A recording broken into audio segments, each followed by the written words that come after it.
Celebrating the joy of Christmas at spending time with their families. Yan ang ganap ng ating mga Kapuso stars. Ang kanilang fun family portraits at holiday messages, ichichika sa atin ni Nelson Canlas. It's the day to spread love and cheers. Kaya naman ang mga Kapuso stars kanya-kanyang paandar at greetings sa social media. Ang Kapuso royal couple na sina Dingdong Dantes at Marian Rivera, idinaan ang kanilang Christmas greetings sa isang picture-perfect ng kanilang family portrait.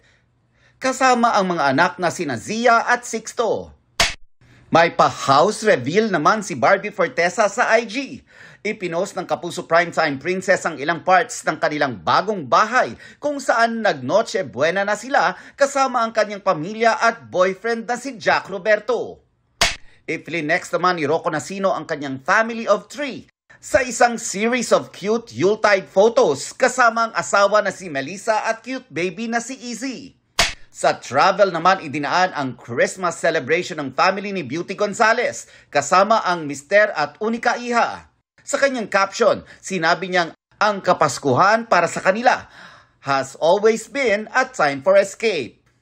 Relaxed at simple naman ang Christmas Eve celebration ni Gabby Garcia together with her family.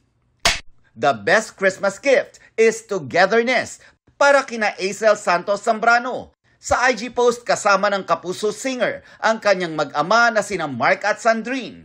Ang kukumpleto sa kanilang maliit na pamilya, ang kanilang bagong silang na sanggol. Chillin' with the fam naman ang vibe ni Kailin Alcantara. Kompleto rin sa Noche Buena ang pamilya ni Bea Alonso. Ready to party at home naman si Sanya Lopez. Family, love and peace. What more can one ask for para kina Zoren Legaspi, Carmina Villaruel at twins na sina Cassie at Mavi Legaspi. Sending warm Christmas cheers naman ang small family ni Winwin Marquez. May jowa reveal ang beauty queen actress nang i-post niya kasama nila ng kanyang anak na si Luna. Ang picture ng kanyang non-showbiz partner. Nelson Canlas updated sa Showbiz Happenings.